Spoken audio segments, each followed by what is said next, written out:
इस कंपनी ने ये गाइडेंस दी है कि ये 40% से ग्रो करेगी, पर एक प्रॉब्लम है, इनके एबिटा मार्जिन 23% आए हैं। पर क्या ये सस्टेनेबल है? तो ये डेटा सेंटर के लिए ऑप्टिकल फाइबर बनाते हैं, पर अब तो चाइना से भी कंपटीशन आ रहा है और FII तो लगातार इस कंपनी में अपना स्टेक बढ़ाते जा रहे हैं। इसकी PE रेशो है 50 की, तो क्या ये वैल्यूएशन सेंस भी बनाती है? तो आज इस वीडियो को 5 सेगमेंट में कवर करेंगे। सबसे पहले इसका बिजनेस मॉडल समझेंगे, फिर इसके लेटेस्ट रिजल्ट देखेंगे, फिर इसकी कॉल की बात करके लास्ट में इसकी गाइडेंस और वैल्यूएशन डिस्कस करेंगे और मैं टाइम स्टैम्प्स लगा दूंगा तुम्हारे लिए। तो HFCL बेसिकली 4 सेगमेंट में ऑपरेट करती है। सबसे पहला सेगमेंट है इनका ऑप्टिकल फाइबर का सेगमेंट। तो देखो, आजकल AI सब यूज कर रहे हैं और उस AI को यूज करने के लिए डेटा सेंटर लगाने पड़ते हैं, जो बड़ी बड़ी कंपनी लगाती है, जैसे मेटा हो गई या गूगल हो गई, जिनको हम हाइपरस्केलर्स बोलते हैं। तो उस डेटा सेंटर के अंदर डेटा को ट्रांसमिट करने के लिए तुम्हें ऑप्टिकल फाइबर चाहिए होता है और ये कंपनी ऑप्टिकल फाइबर बनाती है। तो मतलब इस सेगमेंट में तो बहुत अच्छी डिमांड है गोइंग फॉरवर्ड। दूसरा सेगमेंट है इनका डिफेंस का सेगमेंट, जिसमें ये अलग अलग इक्विपमेंट्स बनाते हैं, जैसे कि रेडार हो गए या थर्मल कैमरा हो गए या फिर ग्रेनेड हो गए। थर्मल कैमरा हो गए जैसे कि सपोज रात के टाइम पे आर्मी को दिखता नहीं है कि सामने कौन ओपोनेंट है, तो थर्मल कैमरा क्या करते हैं कि वो हीट को दिखा देते हैं, तो रात के टाइम पे भी जो आर्मी है वो अपने एनिमी को लोकेट कर पाएगी। तो बेसिकली ये डिफेंस के लिए इक्विपमेंट्स भी बनाते हैं। इनका तीसरा सेगमेंट है टेलीकॉम का सेगमेंट। इसमें ये क्या करते हैं कि टेलीकॉम ऑपरेटर्स को जो भी सामान की रिक्वायरमेंट होती है ना, वो सब बनाते हैं, जैसे कि राउटर्स हो गए या फिर फाइबर हो गई कंपनी के टॉवर्स के लिए या फिर वाईफाई से रिलेटेड प्रोडक्ट्स हो गए। और इनका चौथा सेगमेंट है EPC का सेगमेंट, जो कि है इंजीनियरिंग, प्रोक्योरमेंट एंड कंस्ट्रक्शन। तो इस EPC के सेगमेंट में ये क्या करते हैं कि सबसे पहले तो ये कंपनी से प्रोजेक्ट लेते हैं, फिर उसको इंजीनियर करते हैं कि इस प्रोजेक्ट को करना कैसे है, फिर उस प्रोजेक्ट के लिए रॉ मटेरियल को भी खुद ही प्रोक्योर करते हैं, यानी कि प्रोक्योरमेंट भी खुद ही करते हैं, और फिर उस पूरे प्रोजेक्ट को कंस्ट्रक्ट करके भी देते हैं, यानी कि कंस्ट्रक्शन भी खुद ही करते हैं, जिस वजह से इसका नाम है इंजीनियरिंग, प्रोक्योरमेंट एंड कंस्ट्रक्शन। जैसे कि इन्होंने गवर्नमेंट से भारत नेट प्रोजेक्ट ले रखा है, जिसमें इनको क्या करना है कि पूरी इंडिया में,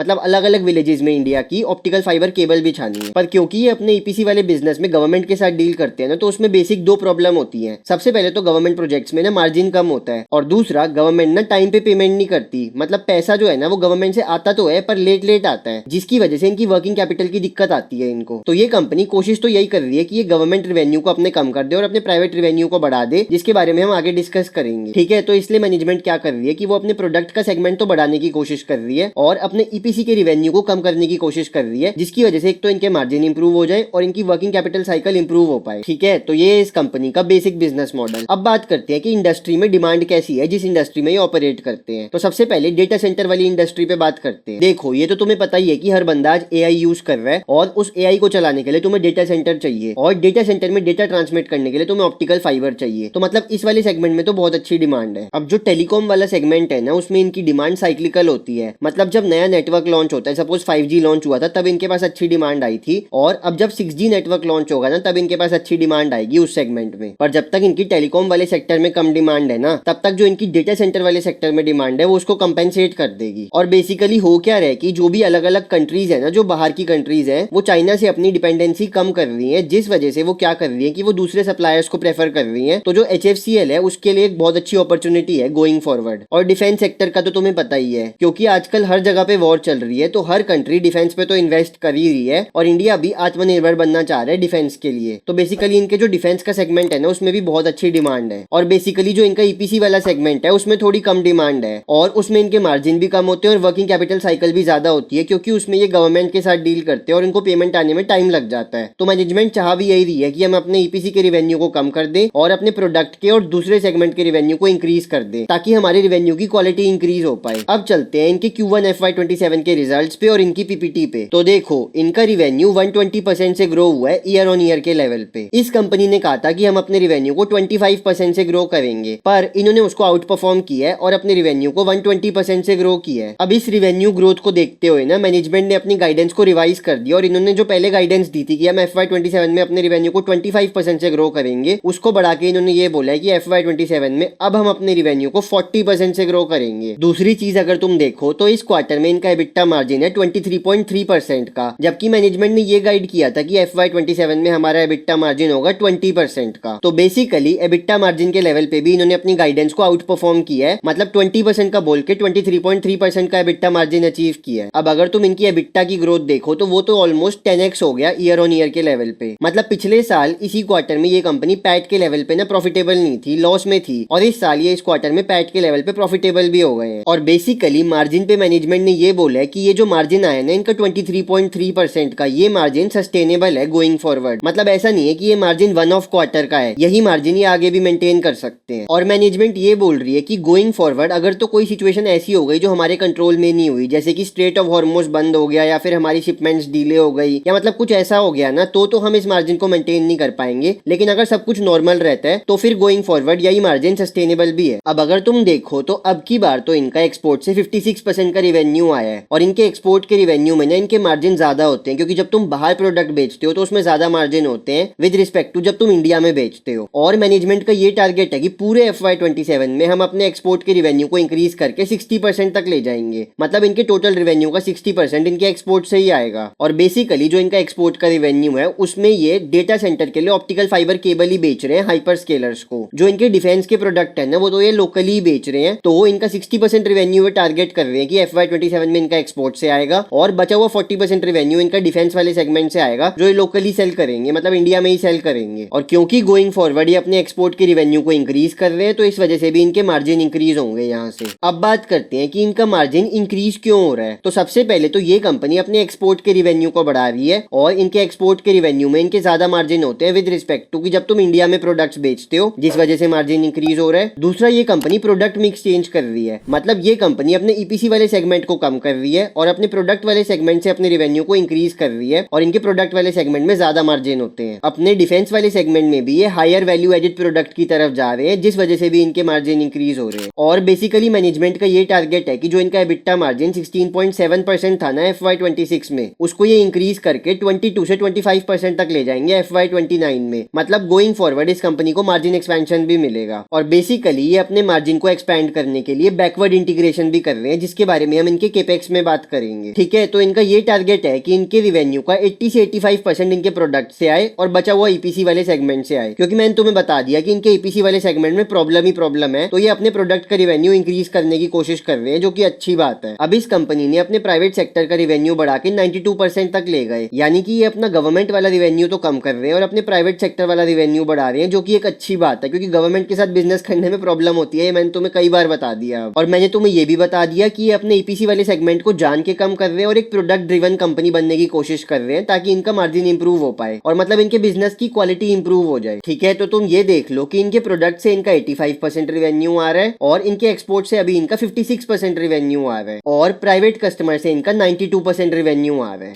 और बेसिकली पिछली कॉन कॉल में इन्होंने ये बोला था कि जो हमारा EPC का सेगमेंट है ना, उसमें हम फुल ईयर के लेवल पे इस साल प्रॉफिटेबल हो जाएंगे। और अपने उस सेगमेंट में बेसिकली ये इंडियन आर्मी के साथ डील कर रहे थे, लेकिन हुआ क्या कि उनके साथ जो इनकी डील साइन होनी थी वो डिले हो गई। तो मतलब इस साल भी ये थोड़े बहुत लॉस में ही रहेंगे अपने EPC वाले सेगमेंट में, मतलब ये प्रॉफिटेबल नहीं हो पाएंगे अपने उस सेगमेंट में। पर इस कंपनी का जो मेजर इनकम का रिवेन्यू का सोर्स है ना, वो तो इनका वो डेटा सेंटर वाला सोर्स है जिसमें ऑप्टिकल फाइबर बनाते हैं और इनका डिफेंस का सेगमेंट है। तो मतलब EPC वाला सेगमेंट तो इनका अभी भी खराब ही चल रहा है, क्योंकि उसमें वैसे भी गवर्नमेंट के साथ डील करते हैं और उसमें बेसिकली दिक्कत ही होती है। तो उस सेगमेंट में ये इस साल भी लॉस में ही रहेंगे, ऐसा मैनेजमेंट ने बोला, जबकि पिछली कॉन कॉल में इन्होंने कहा था कि हम प्रॉफिटेबल हो जाएंगे। अब देखो, इससे पहले मैं तुम्हें इनकी ऑर्डर बुक दिखाऊं, अगर तुम्हें ये रिसर्च पसंद आ रही है तो सबसे पहले अभी के अभी इस वीडियो को लाइक कर दो। तो चलो अब इनकी ऑर्डर बुक पे बात करते हैं। तो इनके पास 26,665 करोड़ की ऑर्डर बुक है, जिससे कि इनको रिवेन्यू की विजिबिलिटी मिलती है। पर ऑल्दो अब इनका 92% रिवेन्यू इनके प्राइवेट क्लाइंट से आता है, लेकिन जो इनकी ऑर्डर बुक है ना, उसमें जो गवर्नमेंट और प्राइवेट क्लाइंट की ऑर्डर बुक है उसकी रेशो वैसी नहीं है। मतलब अभी तो इस कंपनी का 92% रिवेन्यू प्राइवेट क्लाइंट से आ रहा है, लेकिन अगर तुम इनकी ऑर्डर बुक देखो ध्यान से तो ऑलमोस्ट इनकी 40% ऑर्डर बुक गवर्नमेंट से आ रही है। तो मतलब ऑर्डर बुक तो ये दिखा रही है कि गोइंग फॉरवर्ड रिवेन्यू में एक्सचेंज होगा, कि जो इनका गवर्नमेंट का रिवेन्यू है वो बढ़ेगा और जो प्राइवेट का रिवेन्यू है वो कम होगा। ऑल्दो ये कंपनी टारगेट तो यही कर रही है कि हम अपने प्राइवेट बिजनेस के रिवेन्यू को बढ़ाएं, पर ऑर्डर बुक कुछ और ही कह रही है। अब अगर तुम इनकी डेट टू इक्विटी की रेशो भी देखो ना, तो वो भी 0.3 की है। मतलब ऑल्दो ये कंपनी बहुत सारा केपेक्स कर रही है, पर ये अपना इंटरनल कैश ही यूज कर रही है केपेक्स करने के लिए। तो इनकी डेट टू इक्विटी की रेशो 0.3 की है, जो कि अच्छी बात है। मतलब 1 से नीचे की डेट टू इक्विटी की रेशो हेल्दी मानी जाती है और इस कंपनी की 0.3 की है। तो इस कंपनी पे इतना डेट नहीं है इनकी इक्विटी के कंपैरिजन में। अब बात करते हैं इनके डिफेंस के सेगमेंट की। तो बेसिकली इस कंपनी के पास वो टेक्नोलॉजी थी जिसमें ये डिफेंस के इक्विपमेंट बना सकते थे, जो कि लैंड पे काम करते हैं। जो भी डिफेंस के इक्विपमेंट एयर में काम करते हैं ना, उसको बनाने के लिए इनके पास टेक्नोलॉजी नहीं थी, जिसकी वजह से इन्होंने एक अलग कंपनी को एक्वायर किया ताकि इनको वो टेक्नोलॉजी मिल पाए, ताकि ये लैंड और एरोस्पेस दोनों के डिफेंस के इक्विपमेंट बना पाए। और इस कंपनी का ये टारगेट है कि ये अपने डिफेंस के सेगमेंट में 500 करोड़ का रिवेन्यू करेंगे FY27 में। और मैनेजमेंट कह रही है कि हम ये ये कर भी देंगे, मतलब हम ऑन ट्रैक है इसको अचीव करने के लिए। और बेसिकली क्योंकि इन्होंने अब वो एरोस्पेस वाली वाली कंपनी भी एक्वायर कर ली है, तो गोइंग फॉरवर्ड डिफेंस वाले सेगमेंट में भी बहुत अच्छी ग्रोथ आएगी, क्योंकि ये कंपनी लैंड के इक्विपमेंट्स भी बनाएगी और एरोस्पेस में जो डिफेंस के इक्विपमेंट्स चाहिए होते हैं उसको भी मैन्युफैक्चर करेगी। तो मतलब इस सेगमेंट से भी इनके बिजनेस में बहुत अच्छी ग्रोथ आएगी गोइंग फॉरवर्ड। अब जो इन्होंने एरोस्पेस वाली कंपनी एक्वायर करी है उसकी एक्विजिशन इस साल कंप्लीट हो जाएगी और मतलब उसका रिवेन्यू Q4 FY27 से जुड़ने लग जाएगा इनके डिफेंस वाले सेगमेंट में।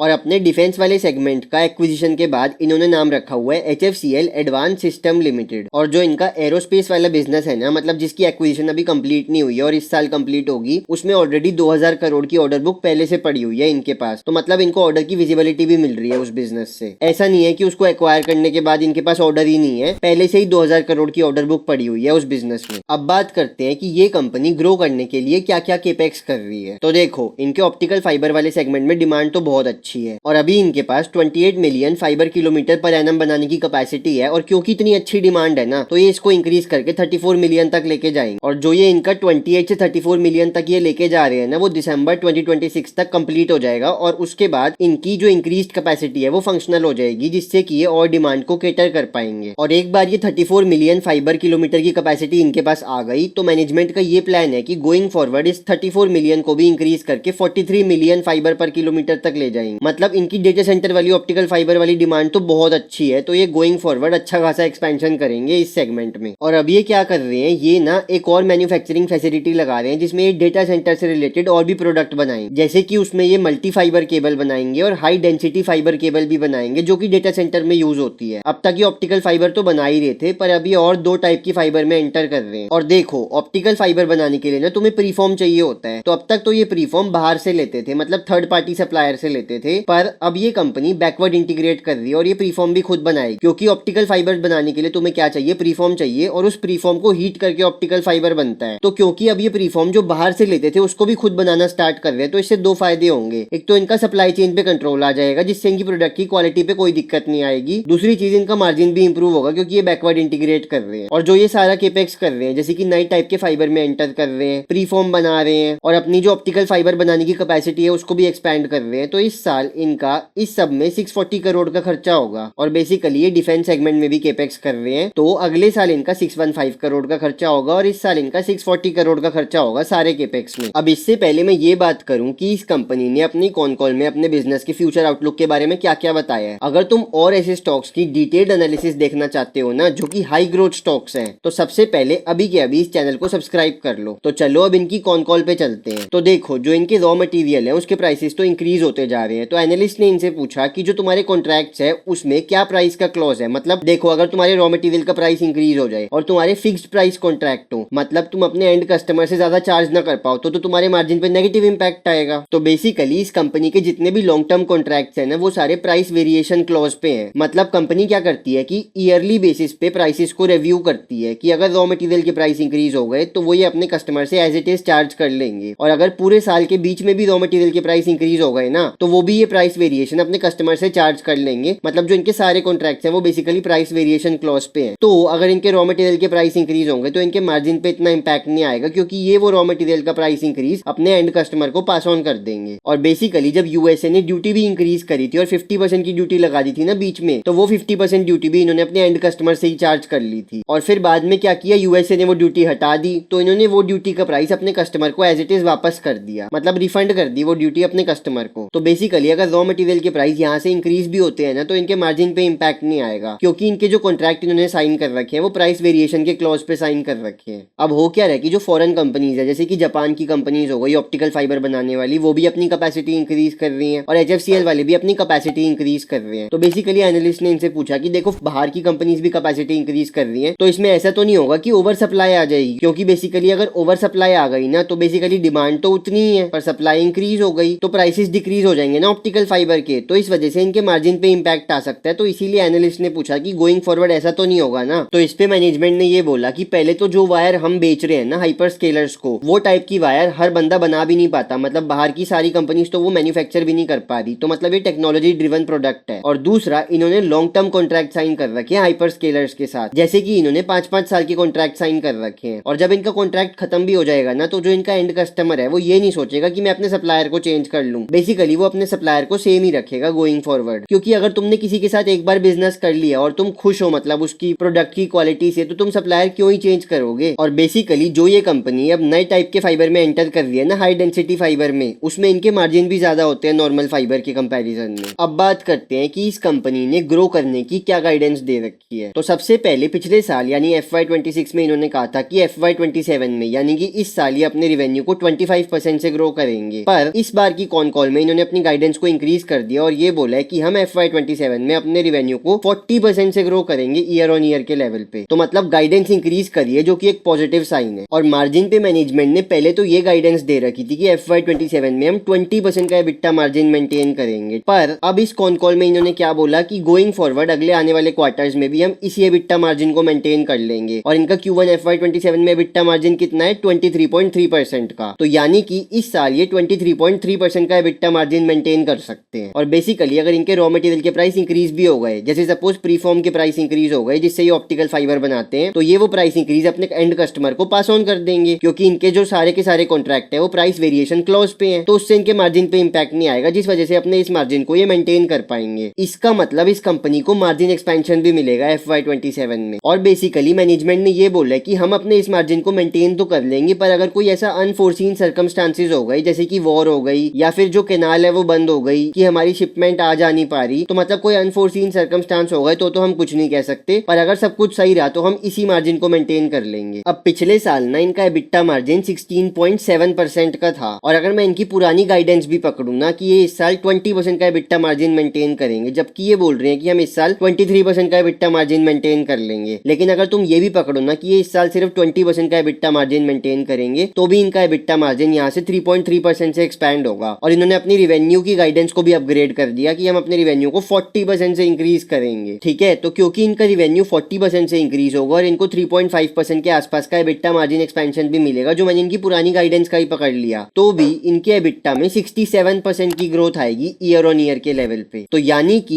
ये कंपनी अपने प्रॉफिट को 60 से 70% के बीच में ग्रो कर सकती है FY27 में, अगर हम इनकी पुरानी 20% की एबिटा मार्जिन की गाइडेंस पकड़ लें। और अगर इन्होंने अपना 23% का एबिटा मार्जिन मेंटेन कर लिया FY27 में, तो इनका एबिटा 90% से ग्रो होएगा FY27 में। तो यानी कि अगर तुम ये मानो कि इनका एबिटा मार्जिन 20% रहेगा, तो ये कंपनी अपने प्रॉफिट को 60 से 70% के बीच में ग्रो करेगी। और अगर तुम ये मानो कि अपने एबिटा मार्जिन को 23% पे मेंटेन कर लेंगे, तो ये कंपनी अपने प्रॉफिट को 90% से ग्रो करेगी FY27 में। और बेसिकली मैनेजमेंट तो ये बोल रही है कि अगले 5 साल तक भी ना हमें डिमांड पे कोई कमी नहीं दिख रही, मतलब बहुत अच्छी डिमांड है। और जो कॉन्ट्रैक्ट भी अब हम साइन कर रहे हैं वो 10-10 साल के कॉन्ट्रैक्ट साइन कर रहे हैं। क्योंकि हो क्या रहा है कि पूरी वर्ल्ड में डेटा सेंटर लग रहे हैं, और उस डेटा सेंटर में डेटा ट्रांसमिट करने के लिए तुम्हें ऑप्टिकल फाइबर चाहिए। और ये कंपनी की ऑप्टिकल फाइबर वाले सेगमेंट में बहुत अच्छी डिमांड है गोइंग फॉरवर्ड। तो मतलब अगले 5 साल तक तो ना इस कंपनी को डिमांड में कोई प्रॉब्लम नहीं आएगी। और देखो डेटा सेंटर की सबसे बड़ी मार्केट कौन है, यूएसए, जहाँ पे सारे हाइपर स्केलर्स जैसे कि गूगल या मेटा लोकेटेड है। और यूएसए चाइना से ऑप्टिकल फाइबर लेना प्रेफर ही नहीं कर रहा, जिस वजह से HFCL को, क्योंकि ये इंडिया में लोकेटेड है, तो इसको एडवांटेज मिल रहा है। दूसरी चीज, यूएसए गवर्नमेंट ने क्या किया है, उन्होंने चाइनीज प्रोडक्ट पे 35% की ड्यूटी लगा रखी है। मतलब अगर कोई भी कंपनी चाइना से ऑप्टिकल फाइबर इंपोर्ट करती है तो उसको 35% ड्यूटी देनी पड़ेगी, जिस वजह से भी इसको HFCL को फायदा मिल रहा है। ठीक है, तो फाइनली अब इस कंपनी की वैल्यूएशन पे बात करते हैं। तो सबसे पहले इसकी पीई रेशो निकालेंगे और फिर इसकी पेग रेशो निकालेंगे। ठीक है, तो पीई रेशो निकालने का तरीका तुम्हें पता ही है। पीई रेशो निकालने का तरीका होता है current market cap divided by estimated PAT कितना है। और इस कंपनी का करंट मार्केट कैप है 28,835 करोड़ का, और ये इस साल अपने पैट को 65% से ग्रो करेंगे अगर ये 20% का एबिटा मार्जिन मेंटेन करते हैं। ऑल्दो ये बोल रहे हैं कि हम 23% का एबिटा मार्जिन मेंटेन कर लेंगे, पर फिर भी मैं कंजर्वेटिव रह के ये एज्यूम करता हूँ कि ये अपनी पुरानी गाइडेंस यानी कि पूरे साल के लेवल पे 20% का एबिटा मार्जिन मेंटेन करेंगे। और ये कंपनी FY27 में इजीली 700 से 750 करोड़ का पैट कर सकती है। ठीक है, तो मैं ये मान रहा हूँ कि ये 725 करोड़ का पैट अचीव कर लेंगे FY27 में, जो कि ये बहुत इजीली अचीव कर सकते हैं। तो सबसे पहले इसकी पीई रेशो कैलकुलेट करते हैं। तो इसका करंट मार्केट कैप है 28,850 करोड़ का, और FY27 का पैट है 725 करोड़ का। तो इसकी पीई रेशो हो गई 28,850 डिवाइडेड बाय 725, यानी कि ऑलमोस्ट 40 के आसपास की। अब देखो इसकी एक्चुअल वैल्यूएशन तो हम SOTP मेथड से निकालते हैं, मतलब अलग अलग सेगमेंट को अलग अलग वैल्यू देते हैं और उसके हिसाब से निकालते हैं, पर वो बहुत कॉम्प्लिकेटेड हो जाएगा, तो मैं तुम्हारे लिए सिर्फ इजी करके पेग रेशो ही निकाल देता हूँ। तो ये कंपनी इस साल अपने पैट को 60 से 70% के बीच में ग्रो कर सकती है। तुम मानो कि 65 65% से ग्रो करेगी। तो इसकी पेग रेशो कितनी हो गई? पेग रेशो हो गई पी रेशो डिवाइडेड बाय इस साल पैट में कितने परसेंट की ग्रोथ एक्सपेक्टेड है, और इसकी पी रेशो है 40 के आसपास की, और ये अपने पैट को 65% से ग्रो कर सकते हैं। तो इसकी पेग रेशो हो गई 40 डिवाइडेड बाय 65, यानी कि इस कंपनी की पेग रेशो हो गई 0.6 के आसपास की। तो ये हो गई इसकी वैल्यूएशन पे डिस्कशन। अब ऑल्दो पेग रेशो देख के तो ये अंडर वैल्यूड लगती है, लेकिन उससे ज्यादा इंपॉर्टेंट होते हैं टेक्निकल। और टेक्निकल्स पे जब मैंने HFCL को आज देखा ना, तो इसने अपने 50 डेमा को भी ब्रीच कर दिया, यानी कि इसने अपनी 10 वीकली एक्सपोनेंशियल मूविंग एवरेज को तोड़ के उसके नीचे निकल गई। बट हमें गोइंग फॉरवर्ड ट्रैक करना पड़ेगा कि क्या ये अपने 100 डेमा को भी तोड़ती है या नहीं, और क्या ये अपने 200 डेमा को भी तोड़ती है या नहीं। तो मतलब गोइंग फॉरवर्ड इसकी टेक्निकल्स को ध्यान से देखना पड़ेगा। और अगर तुम्हें ये टेक्निकल समझ नहीं आ रहे तो मैं यूट्यूब पे टेक्निकल एनालिसिस का भी कोर्स बना रहा हूँ, और उसकी वीडियोस यहाँ पे आ रही होंगी, तो फटाफट जाके उसको चेकआउट करो।